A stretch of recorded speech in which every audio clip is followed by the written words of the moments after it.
Assalamualaikum warahmatullahi wabarakatuh. Perkenalkan, nama saya Dandi Rahadian. Saya adalah guru Bahasa Indonesia di SMKN Negeri Campaka. Pada pertemuan kali ini, saya akan membahas tentang materi menyusuri nilai dalam cerita lintas zaman atau biasa kita sebut hikayat. Baiklah, kita akan mulai saja pembahasan materi pada pertemuan kali ini.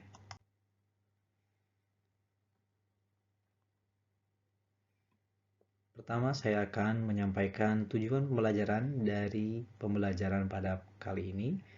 Dan yang pertama yaitu mengidentifikasi ciri atau karakter teks cerita lintas zaman atau biasa kita sebut hikayat. Dan yang kedua, mendeskripsikan nilai-nilai dan isi yang terkandung dalam cerita teks hikayat, baik lisan maupun tulisan. Dan yang ketiga, menganalisis struktur dan kaidah kebahasaan teks cerita lintas zaman atau hikayat. Dan yang ketiga yaitu menceritakan kembali isi cerita lintas zaman atau hikayat yang didengar dan dibaca. Baiklah, kita lanjutkan kembali pembahasan materinya. Untuk langkah pertama yang saya lakukan yaitu memberikan pertanyaan pemantik kepada siswa dan siswi terlebih dahulu. Ada 3 pertanyaan di sini yang akan saya sampaikan. Yang pertama, apakah di daerah kalian terdapat kisah lama yang disampaikan secara turun-temurun? Dan yang kedua, bandingkanlah kisah yang kalian miliki dengan kisah temanmu dan apa saja persamaan serta perbedaan antara kisah tersebut. Dan pertanyaan yang terakhir adalah, apakah seluruh kisah tersebut masuk akal? Nah, nanti mungkin kita akan mendapatkan feedback atau jawaban dari siswa dan siswi dan mungkin kita akan bisa menjelaskan kepada mereka hasil dari sesi tanya jawab yang sudah kita lakukan. Baiklah, kita lanjut ke materi berikutnya. Nah, untuk materi berikutnya itu akan kami paparkan mengenai definisi dari hikayat. Kata hikayat diturunkan dari kata bahasa Arab atau haka yang mempunyai arti menceritakan, menirukan, mewartakan, menyerupai, berkata, meneruskan, dan melukiskan. Sastra hikayat ialah sastra lama yang ditulis dalam bahasa Melayu. Sebagian besar kandungan ceritanya berkisar dalam kehidupan istana. Unsur rekaan merupakan ciri menonjol dan pada lazimnya mencakup bentuk prosa yang panjang. Sumber tersebut saya kutip dari Berit 1985 halaman 9. Yang selanjutnya saya akan sampaikan ciri-ciri hikayat. Yang pertama, isi ceritanya berkisar pada tokoh raja dan keluarganya atau biasa kita sebut istana sentris. Yang selanjutnya bersifat pralogis, yaitu mempunyai logika tersendiri yang tidak akan sama dengan logika umum atau biasa kita sebut fantasi. Yang selanjutnya menggunakan banyak kata arkais. Contohnya adalah hatta, syahdan, syahibul hikayat, konon, menurut empunya, cerita, dan yang lain-lain. Yang selanjutnya tidak diketahui nama pengarangnya, disebut anonim. Yang selanjutnya tema dominan dalam hikayat adalah petualangan.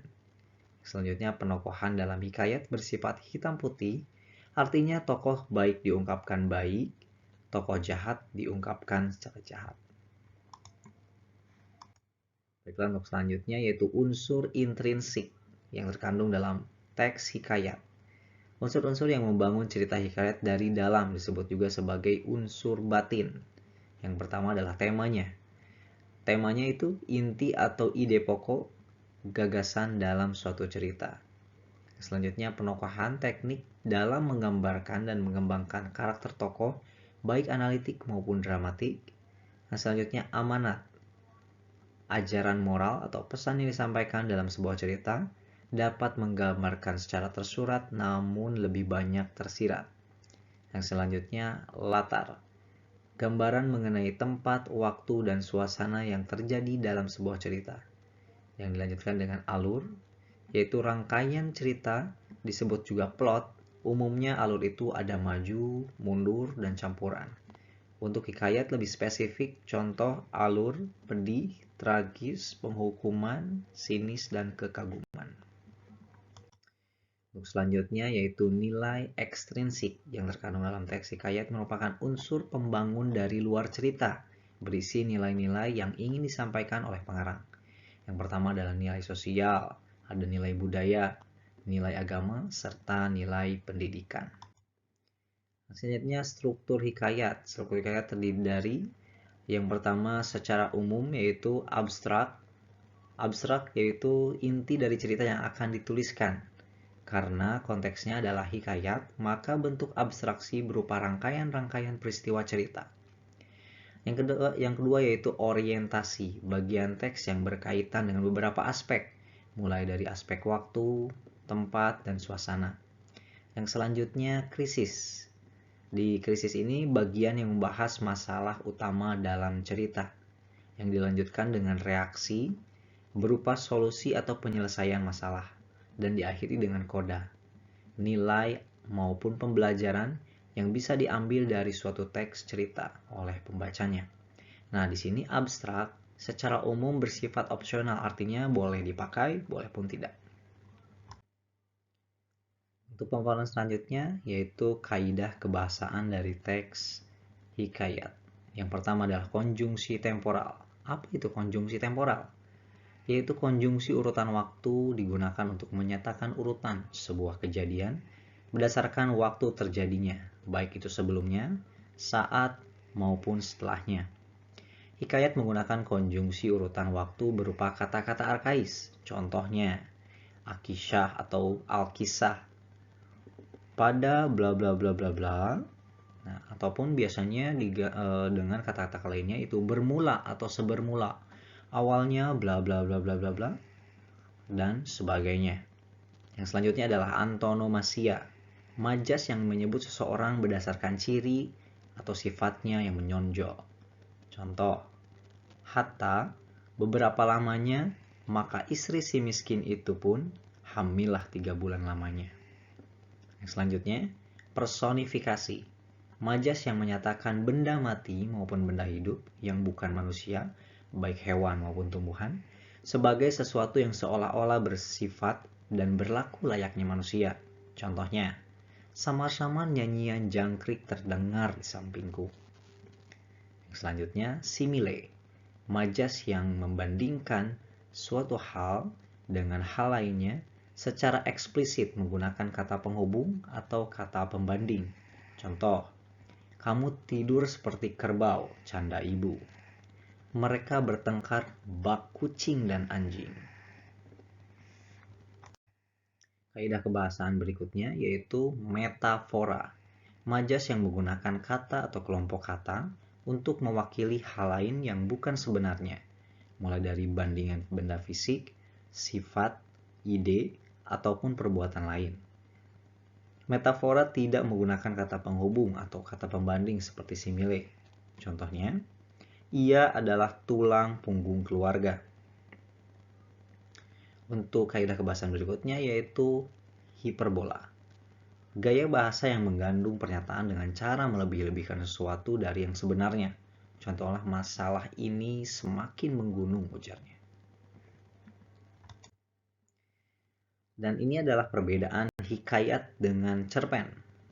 Nah, yang pertama adalah jumlah tokohnya. Dalam hikayat itu biasanya lebih banyak dibandingkan dengan tokoh yang ada dalam cerpen. Yang selanjutnya adalah latar dan alurnya. Biasanya latar dan alur dalam cerita hikayat itu lebih kompleks dan tidak sesederhana cerpen. Nah, selanjutnya adalah langkah-langkah menceritakan kembali isi cerita hikayat. Apa saja langkah-langkahnya? Yang pertama adalah membaca atau mendengar teks cerita lintas zaman atau hikayat secara keseluruhan dari awal sampai dengan akhir. Sehingga nanti kita akan mendapatkan satu keseluruhan cerita yang utuh di dalamnya. Yang kedua adalah mencatat tokoh dan penokohan dalam cerita lintas zaman atau hikayat. Nah, di sini apabila kita nanti akan menceritakannya kembali, akan lebih baik ketika kita dapat menghafal atau mencatat tokoh-tokoh yang terlibat dalam teks hikayat tersebut, sehingga kita nanti akan lebih mudah dalam menyampaikannya. Yang ketiga adalah mencatat latar cerita lintas zaman atau hikayat. Nah, pada saat kita nanti mungkin mendengar ataupun membaca cerita teks hikayat, kita mungkin akan menemukan beberapa latar yang disajikan dalam cerita tersebut. Nah, kita coba catat satu persatu ataupun kita bisa hafal untuk nanti proses dalam kita menyampaikannya kembali. Yang selanjutnya adalah mencatat alur cerita hikayat. Nah, di sini juga kita coba catat alur yang terjadi dalam cerita hikayat tersebut, apakah maju, mundur, dan sebagainya. Yang selanjutnya adalah mencatat gagasan pokok dalam cerita hikayat. Nah, kalian juga mungkin dalam membaca atau mendengar teks ini menemukan beberapa gagasan pokok yang kalian tangkap dalam cerita tersebut. Coba kalian catat satu persatu sehingga nanti kalian juga akan bisa menyampaikan intisari dari cerita tersebut. Misalnya ada beberapa hal penting yang harus disampaikan, kalian tidak akan terlewat dalam penyampaiannya. Yang selanjutnya adalah mengungkapkan kembali isi cerita lintas zaman atau hikayat dengan bahasa sendiri. Nah, ini gunanya adalah ketika kalian nanti proses penyampaiannya, selain kalian juga bisa mempunyai wawasan mengenai isi dari cerita tersebut, kalian juga akan lebih mudah ketika kalian menyampaikannya kembali dengan bahasa kalian sendiri dan tentunya dengan konsep atau pemahaman kalian sendiri. Itu saja.